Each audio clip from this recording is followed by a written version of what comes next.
I walked out of my son's house with nothing but a broken heart and a pumpkin pie. That was the moment everything changed, but honestly, I didn't even know it yet. Let me tell you something. I'm 72 years old, and I've lived long enough to know that pride can destroy you if you let it.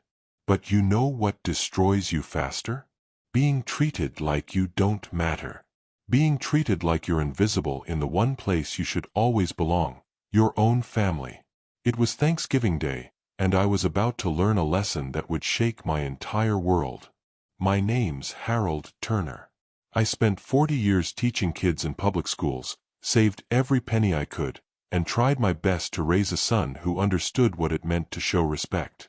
My late wife Margaret, God rest her soul, she was the heart of everything we built together. We didn't have much, but we had each other, and that felt like everything. Hi viewers, kindly tell us where you're watching from and what time it is. Warm welcome to the family. Enjoy the story. When Margaret passed 5 years ago, I thought losing her was the worst pain I'd ever feel. But that Thanksgiving night, that pain came in a completely different way. It came wrapped up in humiliation, in the look on my son's face when he didn't even bother to hide how much he resented me being there. See, after Margaret died, my son Eric and his wife Tina started hosting Thanksgiving. They told me not to worry, said I should just come and enjoy myself. At first, I believed them. But year after year, something shifted. My chair moved from the center of the table to the corner. Then they stopped asking me to bring my cranberry stuffing. Then the phone calls got shorter. Then they stopped coming altogether. But I kept showing up. Because that's what fathers do. This year felt different though. When I called Eric that Wednesday to confirm the time, something in his voice told me everything I needed to know. He sounded rushed, annoyed even. He told me dinner started at 4 but warned me things would be tight. I remember laughing it off, thinking that was ridiculous. It's Thanksgiving. There's always room. I was so wrong. I drove over that afternoon feeling hopeful, carrying a homemade pumpkin pie using Margaret's recipe. I thought maybe this year would be different. Maybe my presence would finally feel welcomed instead of tolerated. When I pulled up to the house, the driveway was packed. Cars everywhere. People I didn't even recognize were already inside, and I could hear the laughter and music from the porch. For a second, I smiled. My son was still in there somewhere, I thought. Family was still in there somewhere. Then Tina opened the door. Her face, the way she looked at me standing there on the porch with that pie in my hands, it was like I'd shown up uninvited to a stranger's house. She didn't smile. She didn't hug me. She blocked the doorway with her body and said, "Oh, Harold, you didn't call before coming. I should have turned around right then. I should have walked away, gotten back in my car, and driven home. But I didn't. I was still holding on to something that night, some belief that things would work out, that they'd make room for me. That belief was about to cost me everything I'd built. What happened next is something I'll never forget, no matter how hard I try. And what I did in response. Well, that's where the real story begins, because I didn't just walk away empty-handed. I walked away knowing exactly what I needed to do. The dining room felt like a stranger's home. Every single chair was taken. I recognized maybe 3 people at that table. My son, his wife, and my granddaughter. The rest were Tina's cousins, her friends, her co-workers. People who'd probably never even heard my name before that night. Eric finally noticed me after a few seconds. He was sitting at the head of the table like a king, his arm draped around Tina like she was some kind of prize. When his eyes landed on me, he didn't light up. He didn't stand to give his old man a hug. He just frowned and said, "Dad? You came." The way he said it, like my showing up was some kind of surprise, some kind of problem he hadn't anticipated, it cut deeper than any knife could. I held up the pie I'd spent all morning making, the one with Margaret's handwritten recipe still taped to the back of the box. "Thought I'd bring something," I said, trying to keep my voice steady. He laughed. Actually laughed. "Thanks, but yeah, we don't really have room left." I looked around that table. I could see there were kids sitting on the couch with plates balanced on their laps. There was space. There was always space if you cared enough to make it. But I could read the message loud and clear in Eric's tone. There was no room for me. Not that night. Maybe not ever. That's when Tina pointed to the kitchen floor. I'll never forget that moment. Not for as long as I live. She lifted her arm, aimed her finger at the linoleum like I was a dog that needed directing, and said, "There's a plastic plate over there, Harold. You can grab what's left from the leftovers if you want."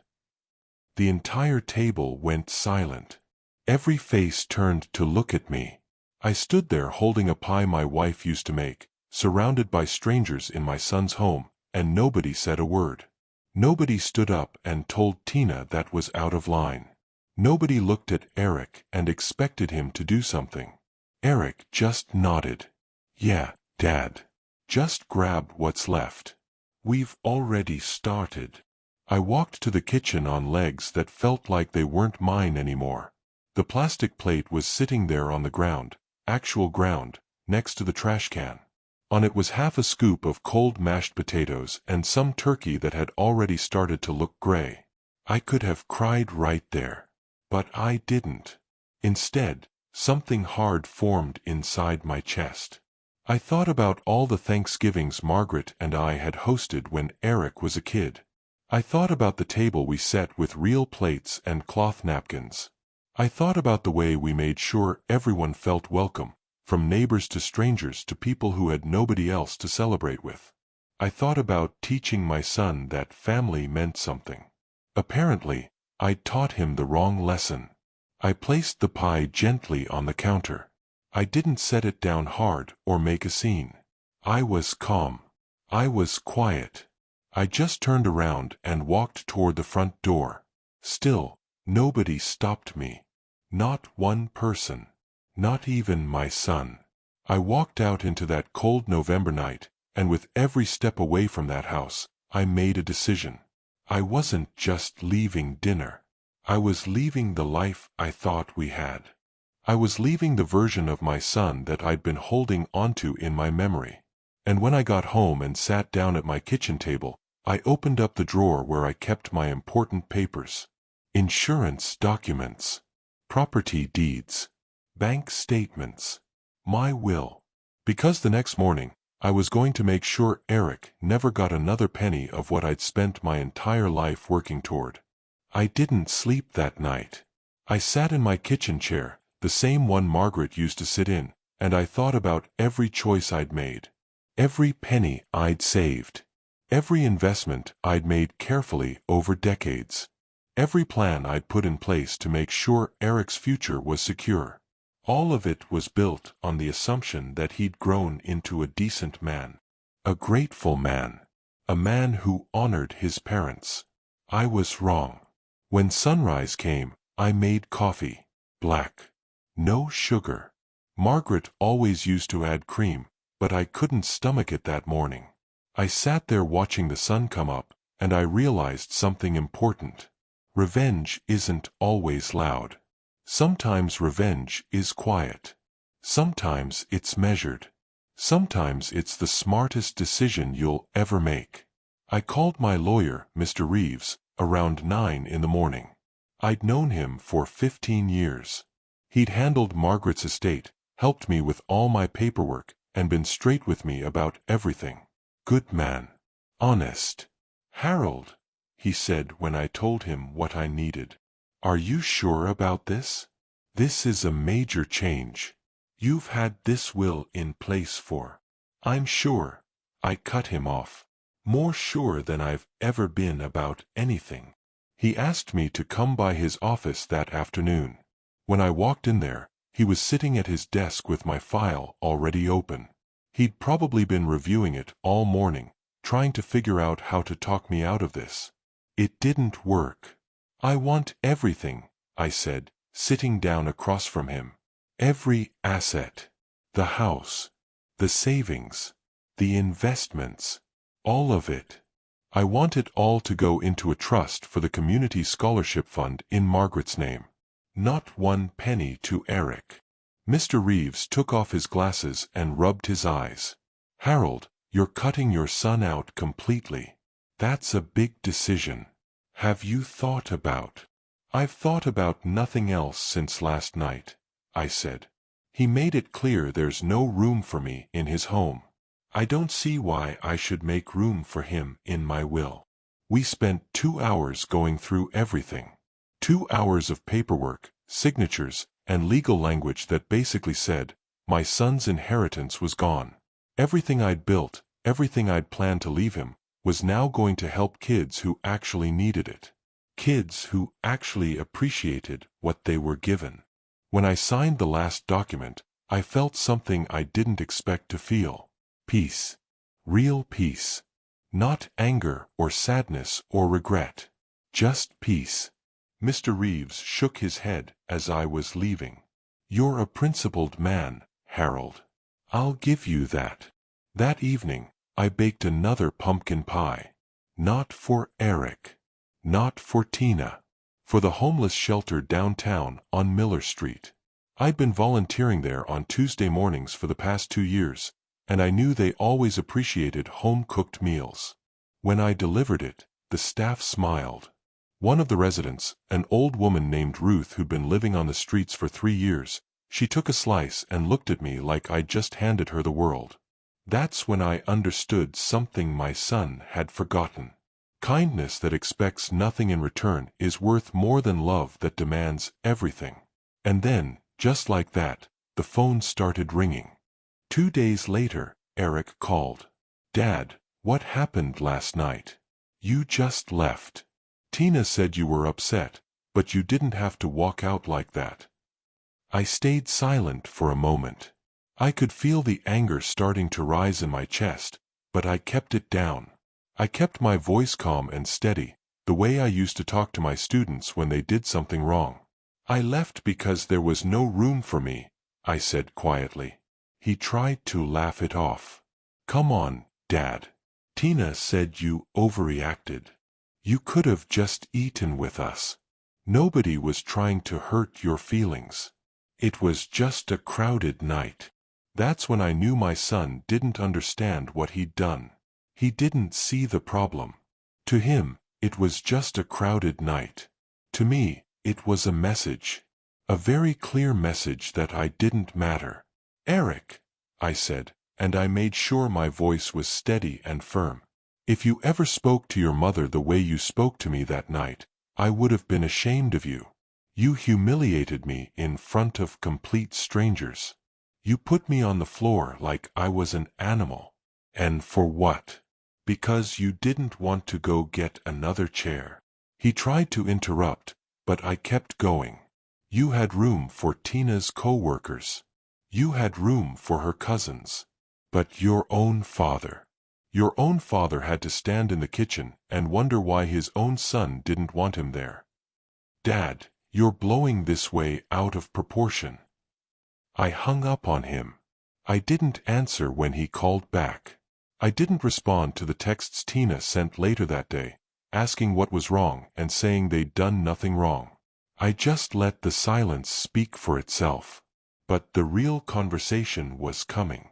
It was a Thursday morning when Mr. Reeves's office called Eric's house. I didn't ask him to. I didn't coach him on what to say. But when the lawyers contact you about a will that's been completely rewritten, you know it's serious. Eric came to my house that same afternoon. He didn't knock politely. He banged on the door like he was the police. When I opened it, his face was red. Angry. Confused. Dad, what the hell? You're giving away everything? Everything. I looked at my son, really looked at him, and I barely recognized him. When had he become this person? When had he stopped being the boy I raised? Sit down, I said. He didn't sit. He stood there in my living room with his hands in fists, breathing hard like he might explode. "Your mother and I said slowly, "spent our entire lives building something. We did it for you. We did it because we loved you and wanted to make sure you'd never have to struggle the way we did." He opened his mouth to speak, but I held up my hand. "But love isn't just about money, Eric. Love is about respect. Love is about making your parents feel valued. Love is about not humiliating your father in front of strangers because your wife's guest list got too long." His face went from red to white. "You already gave away something far more valuable than money," I continued. "You gave away your respect. And respect, once lost, is hard to earn back." He tried to argue. He tried to tell me it was just one night, that I was overreacting, that we could talk about it later. But I was done talking. I walked him to the door and watched him drive away in his expensive car, probably thinking about all the money that was now slipping through his fingers. He had no idea that worse was still coming. The scholarship fund opened 4 months later. Margaret's name was on every brochure, every letter, every piece of paperwork.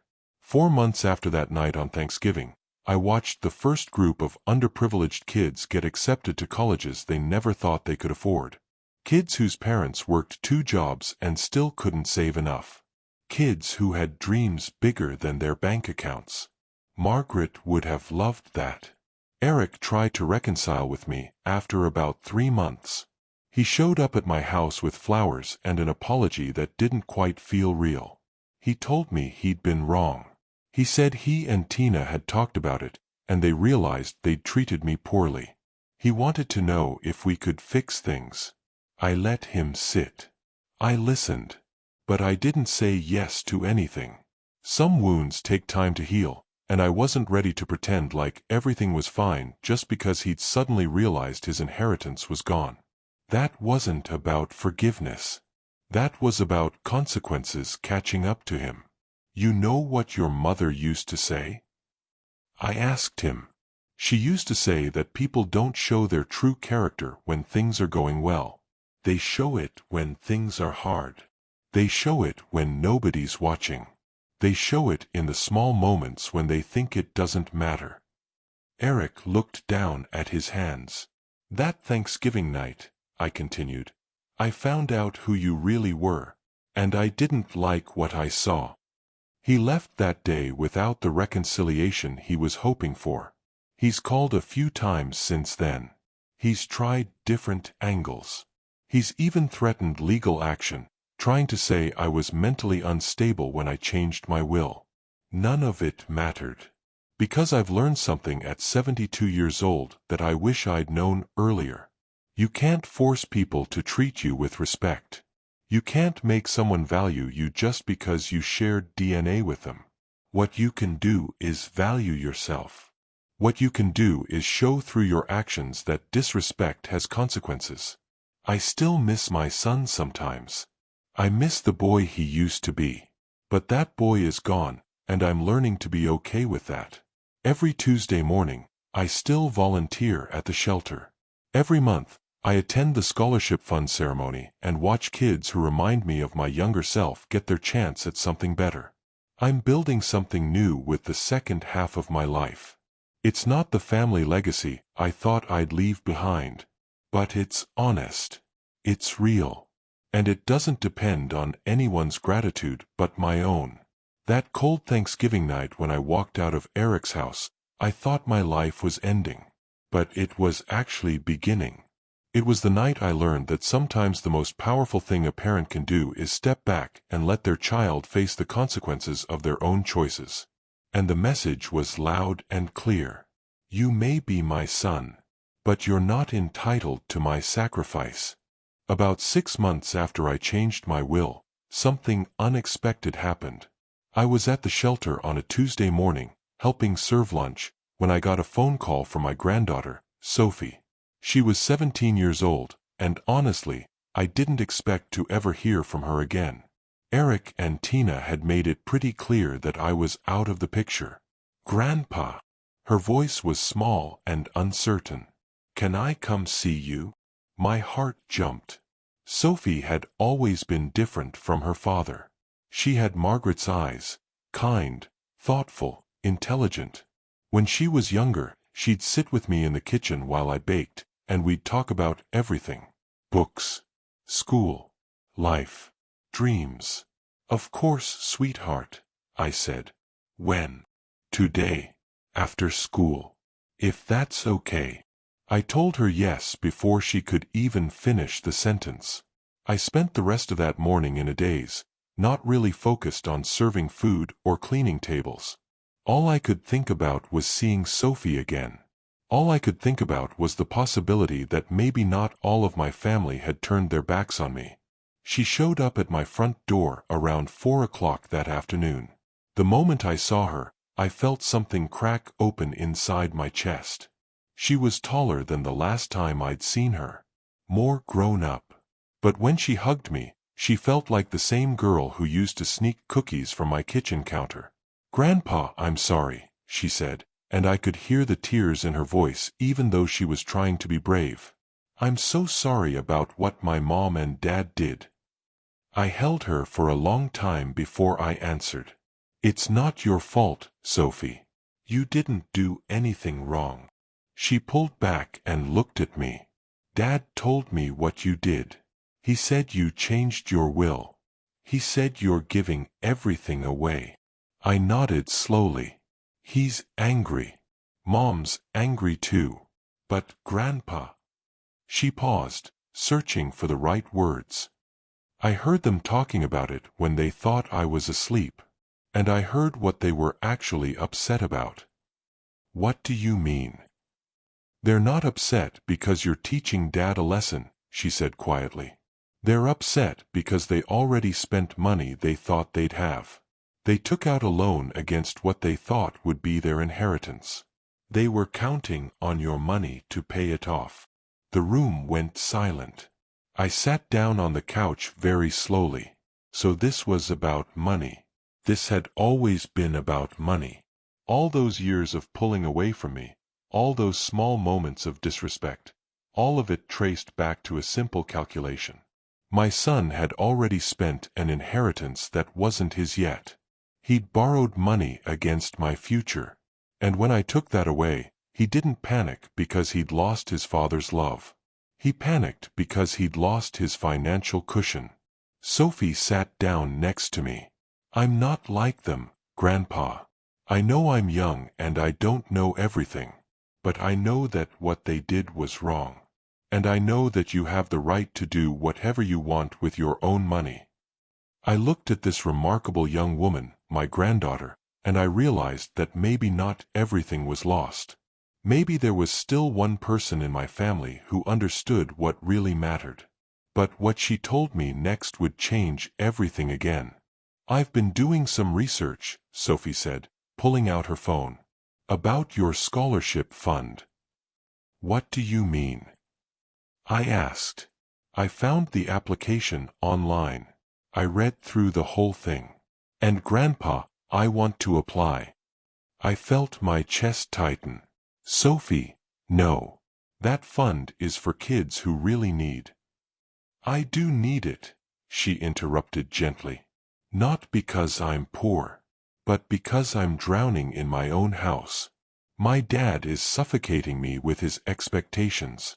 My mom is constantly anxious about money even though we're not broke. And they're both so focused on what they don't have that they can't see what they do have." She showed me her grades. Straight A's. She showed me her test scores. Excellent. She showed me her essay, which was about her grandmother Margaret and the values she wished her own family would embrace.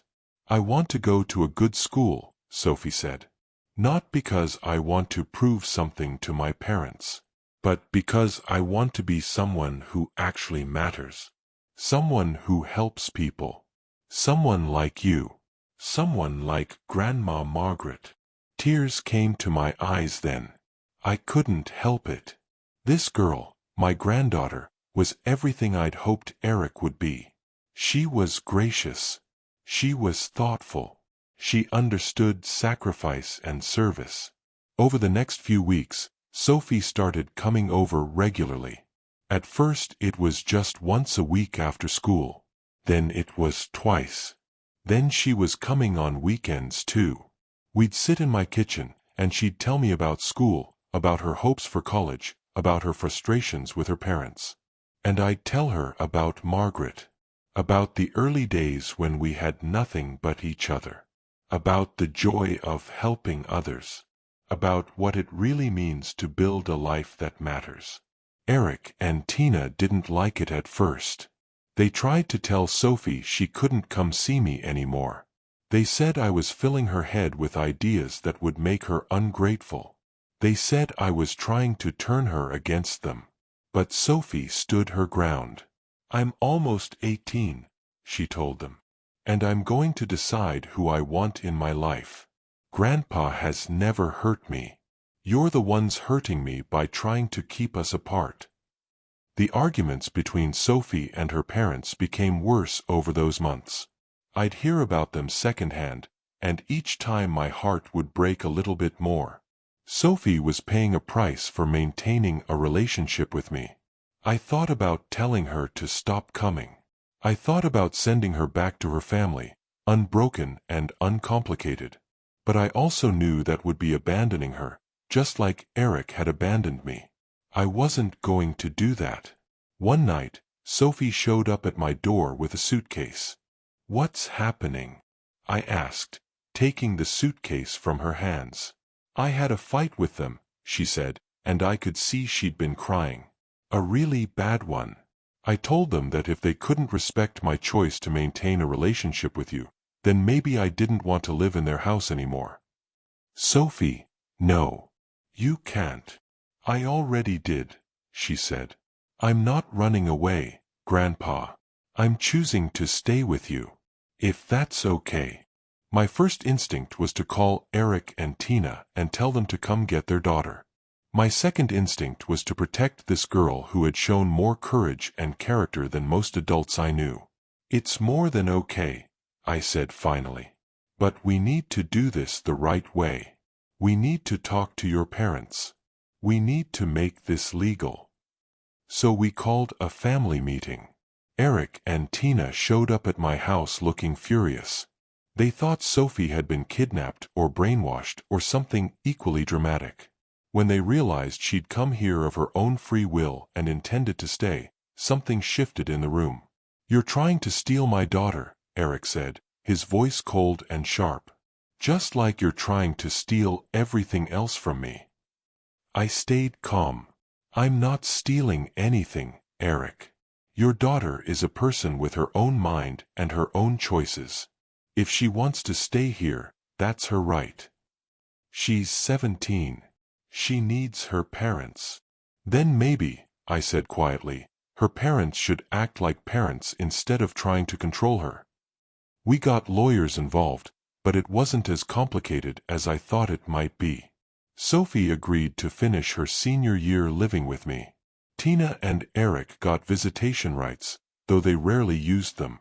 And slowly, something shifted in my house. For the first time since Margaret died, it didn't feel empty anymore. Sophie was bright and engaged. She'd help me in the kitchen. She'd come with me to volunteer at the shelter. She'd sit with me while I worked on scholarship fund paperwork. And slowly, a new kind of family formed. Not the one I'd expected, but in many ways, a better one. The scholarship application came up about 6 months after Sophie moved in. When I read through the applications, I had to recuse myself from the voting committee because Sophie was one of the applicants. I couldn't vote on my own granddaughter, but the rest of the committee selected her. Unanimously. When Sophie found out, she cried. Not tears of sadness, but tears of joy and validation. She'd earned it. She'd been chosen not because of who her grandfather was, but because of who she was. As her grandfather, I was so proud I could barely contain it. But Eric wasn't happy about it. Not happy at all. The letter came on a Monday morning. It was from Eric's lawyer. He was threatening to sue me for influencing Sophie, for using the scholarship fund as a bribe to turn his daughter against him, and for financial impropriety in awarding Sophie the scholarship despite our relationship. I read it 3 times before I showed it to Sophie. She was sitting at the kitchen table, eating breakfast before school, when I slid the letter across to her. She read it carefully. Then she looked up at me. "Is he serious?" "I think so," I said. "That's ridiculous," she said flatly. "He's just angry because he's losing control. He's been losing control of me for months, and this is his way of trying to get it back." She was right, of course. But it didn't make the situation any less stressful. I had to hire a lawyer to defend myself. I had to provide documentation showing that the scholarship committee had no idea Sophie was my granddaughter when they selected her. I had to prove that the fund had nothing to do with her moving in with me. All of it was true. But all of it took time and money and emotional energy. During this whole ordeal, I watched Sophie handle herself with a grace that reminded me of Margaret. She didn't get defensive. She didn't get angry. She just kept moving forward. She studied hard. She volunteered with me. She lived her life. She didn't let Eric's attempt to control her narrative define her. One evening, about 2 months into the legal battle, I was sitting in my study working on some scholarship fund business when Sophie knocked on the door. "Grandpa, can I ask you something?" "Of course," I said, closing my laptop. "Do you regret it? All of this? Changing your will, cutting Dad out, inviting me to stay? Do you regret any of it?"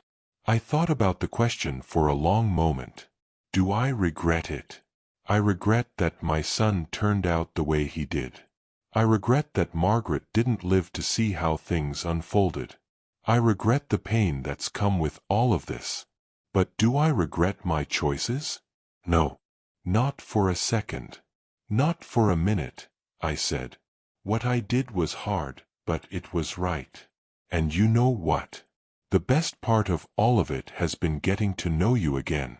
Getting to watch you become who you're meant to be. Sophie sat down on the arm of my chair. "Dad's legal case isn't going anywhere, by the way. Our lawyer said it's completely frivolous. He's going to lose. And when he does, I think he's going to have to face some hard truths about himself." "What do you mean?" "I mean," she said slowly, "that he's been trying to fix this whole situation with lawyers and threats and control. But the real problem isn't legal. It's spiritual. It's emotional. It's about character. And no lawyer in the world can fix that." I looked at this 17-year-old girl who somehow possessed more wisdom than most people I knew, and I realized something profound. The greatest gift I ever gave Eric wasn't money or opportunity or inheritance. It was the chance to see who he really was. And the greatest gift he inadvertently gave me was Sophie. What I didn't know yet was that the real turning point was still coming. The court date was set for a Tuesday in early spring. I woke up that morning feeling surprisingly calm. I'd done nothing wrong. The evidence was clear. And honestly, I was tired of carrying the weight of Eric's anger and entitlement. Sophie made me breakfast before I left for the courthouse. Eggs and toast. Nothing fancy. But it meant everything. "You're going to be okay," she said, squeezing my hand. "Whatever happens." She was right. I was going to be okay. The hearing lasted maybe 40 minutes. Eric's lawyer argued that the scholarship award to Sophie was improper and that I'd manipulated her into leaving her parents. My lawyer presented the documentation showing that the scholarship committee had no knowledge of Sophie's identity, that her grades and essay were among the top applications received, and that her decision to live with me was voluntary and legal. The judge looked at Eric, then at me, then at the paperwork. He shook his head slightly. "Mr. Turner," the judge said, addressing Eric, "the evidence here is clear. The scholarship was awarded fairly. Your daughter is legally capable of choosing where to live. And frankly, this case has no merit. I'm dismissing it with prejudice. You'll be responsible for court costs. Eric's face went red. He tried to stand up and argue, but his lawyer pulled him back down. As we left the courthouse, I felt something I hadn't felt in a long time. Peace. Not the peace of victory, but the peace of knowing I'd done the right thing and stood by it, no matter what. But what happened next surprised me. Eric was standing outside the courthouse when Sophie and I walked out. He looked smaller somehow, diminished, like the anger and entitlement had finally caught up with him. "Dad," he said quietly, "can we talk?" I looked at Sophie. She nodded slightly, giving me permission to do what my heart wanted to do. We sat on a bench outside, with Sophie standing a little ways off, giving us privacy but staying close enough to help if I needed her. "I've been thinking," Eric said slowly, "about everything. About that Thanksgiving night. About what I said to you. About what I did." I stayed silent. I'd learned that sometimes people need space to say what they need to say. "I was ashamed," he continued, "after you left. But I was too proud to admit it. So instead, I told myself you were wrong. That you were overreacting. That you were the one who needed to apologize." "But," I prompted gently. "But I knew the truth," he said, his voice cracking slightly. "I knew that I'd treated you badly. I knew that I had room for you at that table, and I chose not to make it. I knew that I was following Tina's lead instead of standing up for my own father."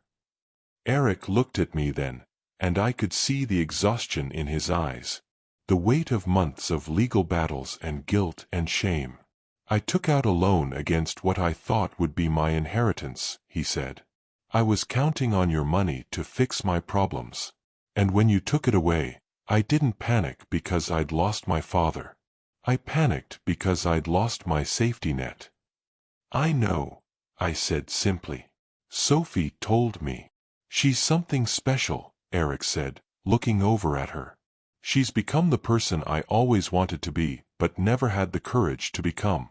And she got that from you. Not from me." I didn't know what to say to that.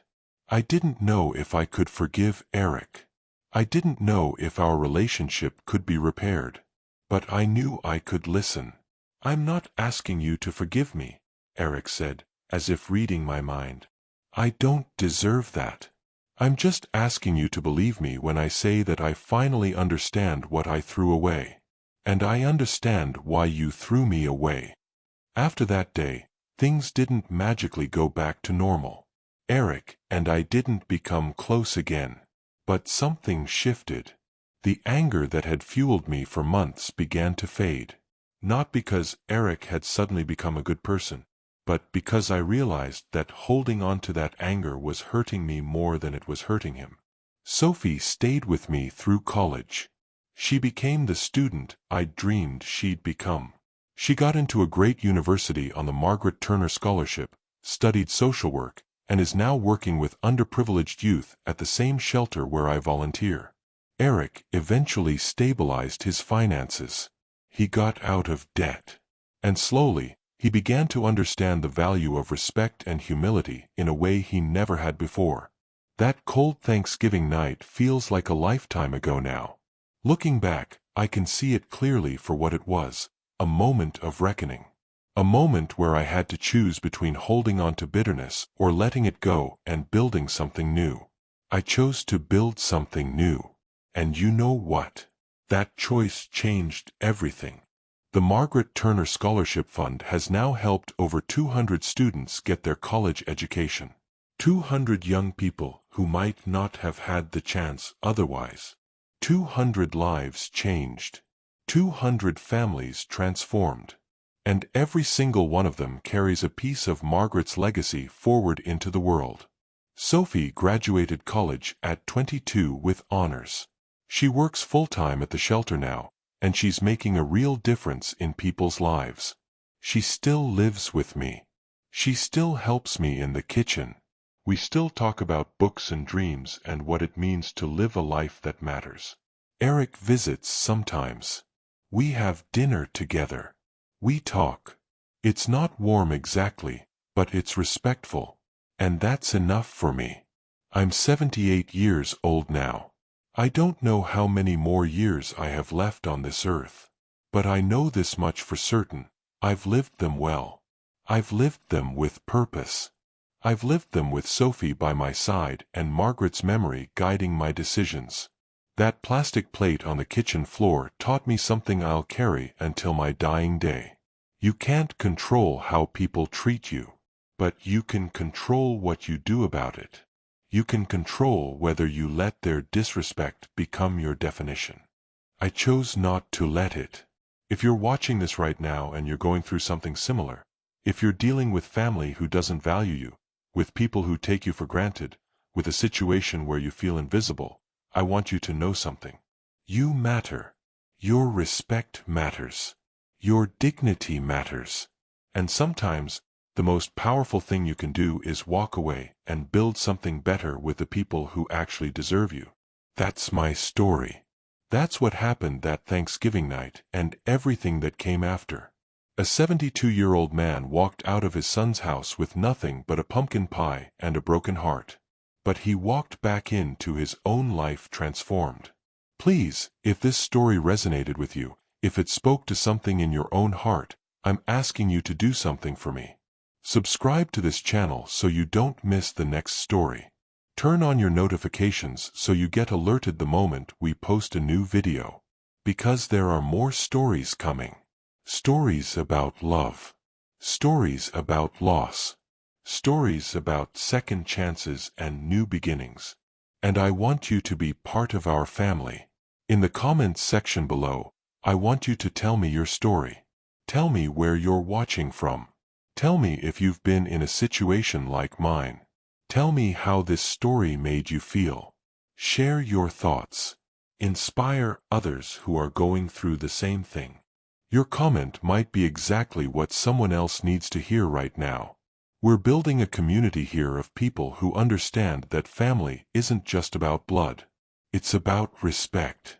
It's about honor. It's about showing up for each other, not just when things are easy, but when they're hard. That's what we're doing on this channel.